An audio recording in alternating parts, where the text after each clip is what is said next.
तो इस video part में हम क्या करवाएंगे आपको, टेम्परेचर का effect on the rate of reaction. अब देखो सपोज करो हमारे पास दो रिएक्टेंट हैं ए और बी, और इनको कंबाइन करके प्रोडक्ट की फॉर्मेशन करनी है। तो सीधी सी बात है, तुम्हें बता रखा है छोटे क्लासेस में कि केमिकल रिएक्शन के दौरान क्या होता है, पुराने बॉन्ड ब्रेक डाउन होते हैं और न्यू बॉन्ड की क्या होती है, फॉर्मेशन होती है। कहने का मतलब ये है कि प्रोडक्ट तो तभी बनेगा ना जब इनके बीच में बॉन्ड बनेगा। और बॉन्ड कैसे बनेगा, इलेक्ट्रॉन के ट्रांसफर से। ठीक है, अब मान लो हम इनको कह देते हैं भाई तुम दोनों के दोनों कंबाइन करके प्रोडक्ट की फॉर्मेशन कर दो।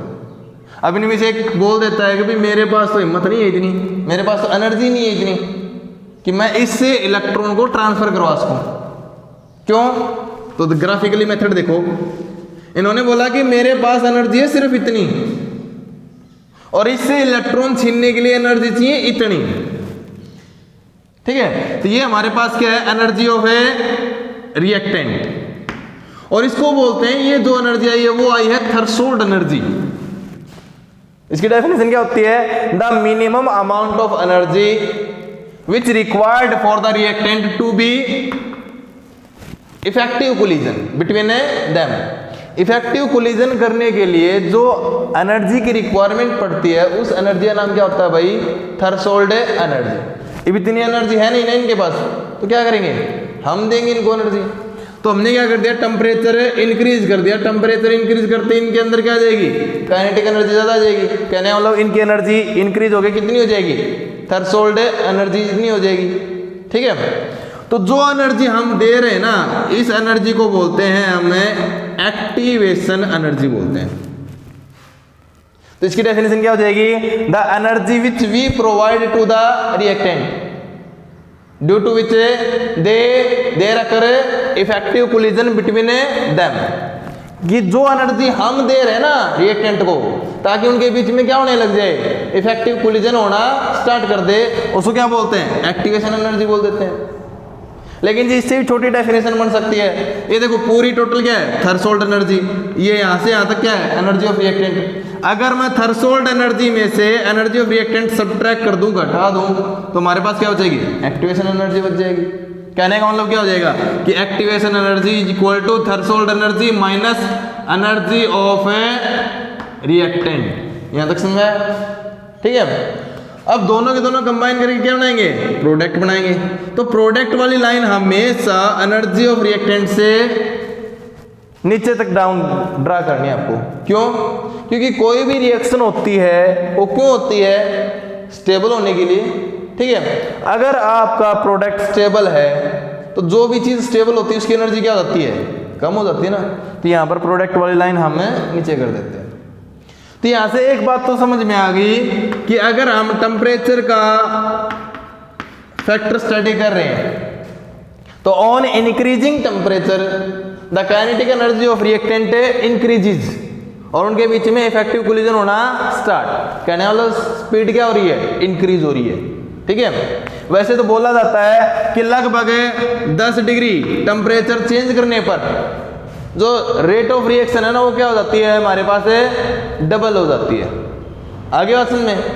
लेकिन हम अगर मान लो एक्यूरेटली देखना चाहें कि भाई टेम्परेचर का क्या इफेक्ट पड़ा है, तो वो क्या है, किसके द्वारा देख सकते हैं हमें, आर्नियस इक्वेशन के द्वारा। उसने क्या बताया कि जो रेट कांस्टेंट होता है वो किसके इक्वल होता है, ए ई की power minus E A upon R T के इक्वल होता है। जहां पर के क्या होगा, रेट कांस्टेंट होगा, ए क्या होगा, फ्रीक्वेंसी फैक्टर। ठीक है, जहां पर भी फ्रीक्वेंसी का नाम आ जाता है तो तुम्हारे दिमाग में क्या आता है कि 1 सेकंड के अंदर होने वाली चीजें है ना। तो फ्रीक्वेंसी फैक्टर भी क्या होता है तुम्हारे पास, यहाँ पर कोलिजन फैक्टर भी नाम दे देते हैं इसको। कोलिजन फैक्टर क्या होता है कि 1 सेकंड में एक यूनिट वॉल्यूम में कितने कोलिजन होते हैं, इज कॉल्ड कोलिजन फैक्टर। यहां पर ये क्या है, एक्टिवेशन एनर्जी। अभी भी बताया था एक्टिवेशन एनर्जी क्या होती है। आर क्या होता है, गैस कांस्टेंट, जिसकी वैल्यू क्या लेते थे हम, 8.314। और टी क्या है, वो टेम्परेचर जिसके हमें स्टडी कर रहे हैं। अब दोनों तरफ हम क्या ले लेंगे, लॉगिथम ले लेंगे, तो log of k is equal to क्या हो जाएगा। अब बताओ log a b किसके बराबर होता है, log a plus log a b, तो log a b। अब log a की पावर b क्या होता है, b log a, है ना।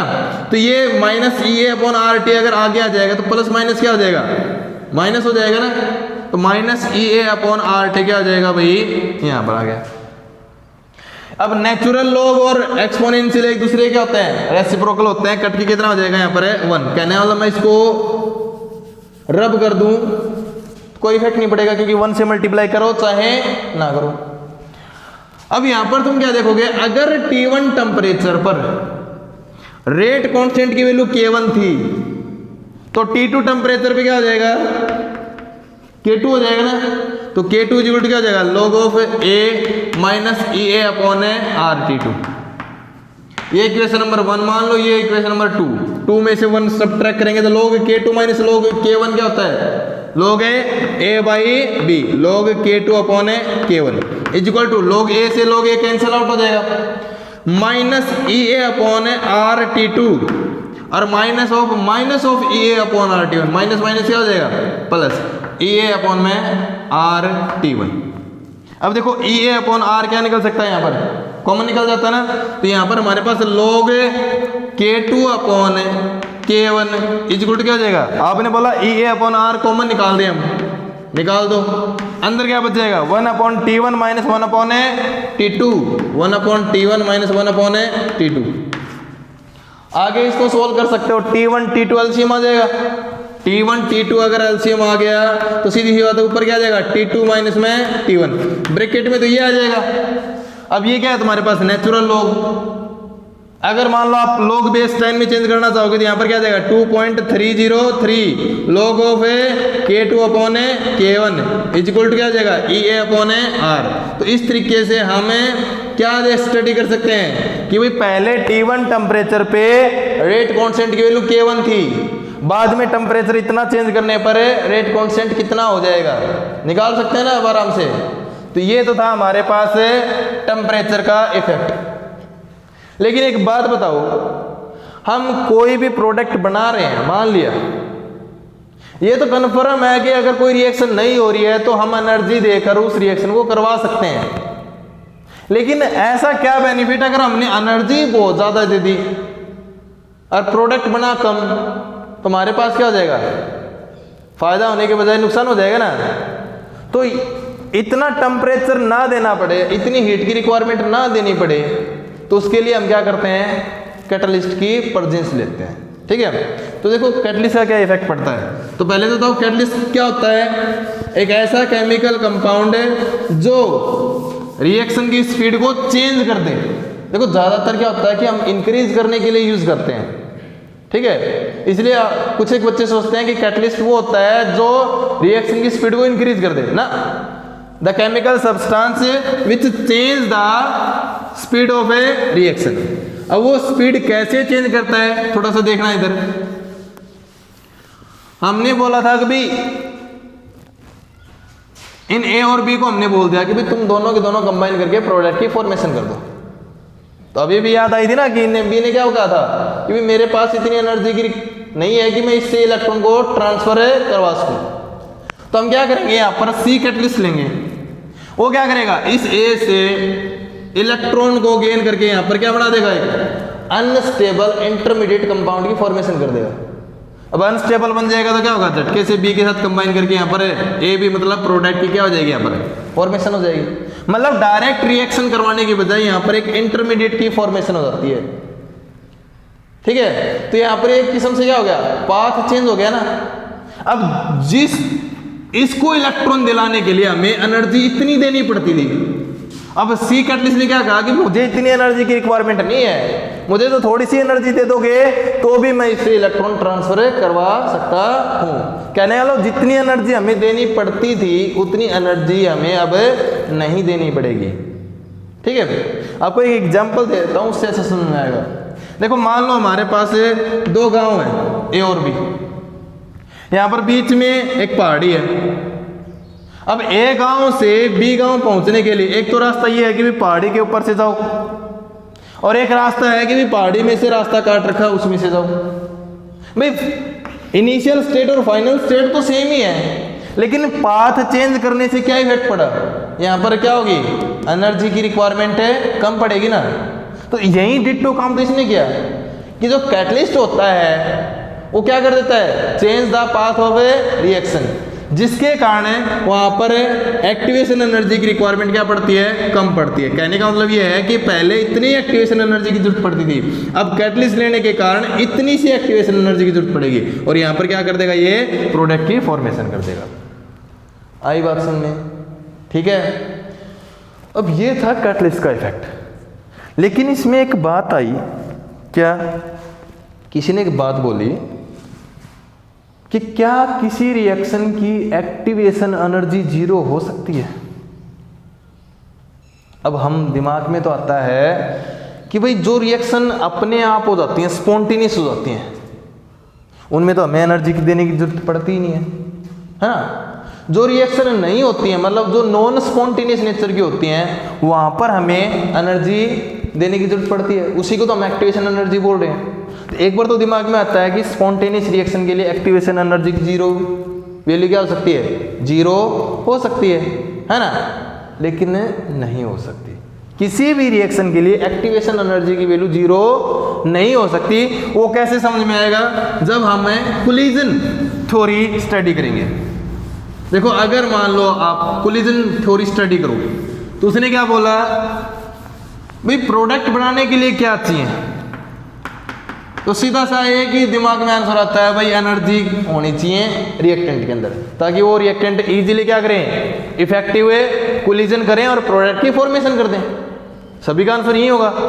लेकिन कोलिजन ने क्या कहा कि इतनी एनर्जी होने के बावजूद भी प्रोडक्ट की फॉर्मेशन नहीं हो पाएगी।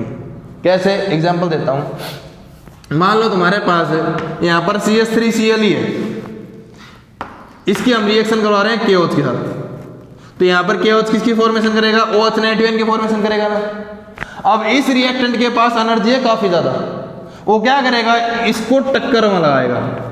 टक्कर लगाते क्या हो जाएगा, ये बॉन्ड ब्रेक डाउन हो जाएगा, इसके साथ क्या हो जाएगा, OH अटैच हो गए, CH3OH की फॉर्मेशन हो जाएगी, बन गया प्रोडक्ट। ठीक है, तुमने क्या कहा कि जिसके अंदर एनर्जी है प्रोडक्ट बनेगा, लेकिन इतनी ही एनर्जी दूसरे मॉलिक्यूल के पास थी, सेम उतनी कितनी एनर्जी, लेकिन इसके जो OH नेगेटिव ने अटैक किया ना, वो किसकी तरफ से अटैक कर दिया, आगे से अटैक कर दिया। अगर OH नेगेटिव पीछे से अटैक कर रहा है तो जितना इलेक्ट्रॉन ये इसको देता जाएगा, यहाँ पर जितनी जल्दी बॉन्ड की फॉर्मेशन होती जाएगी, ये क्या हो जाएगा, बॉन्ड ब्रेकडाउन होता जाएगा। ये आपकी ऑर्गेनिक केमिस्ट्री में आएगा इस तरीके से, इसको बोलते हैं ट्रांजिशन स्टेज। ये वो स्टेज होती है जब एक बॉन्ड बन रहा होता है और एक बॉन्ड ब्रेकडाउन हो रहा होता है। ठीक है, तो यहाँ पर जितना ये इसको इलेक्ट्रॉन देता जाएगा, वैसे वैसे ये इलेक्ट्रॉन इससे दूर होता जाएगा, कहने वाला ये बॉन्ड ब्रेकडाउन होता जाएगा।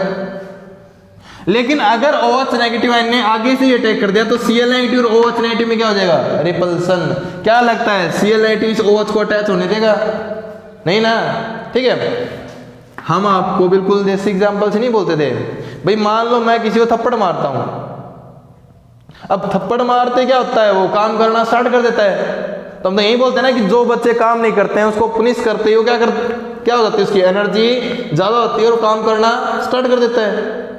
लेकिन एक थप्पड़ लगता है गाल के ऊपर, एक लगता है कमर के ऊपर, दोनों में एनर्जी सेम थी, लेकिन इफेक्ट किस में पड़ेगा, जो गाल के ऊपर गया है ना।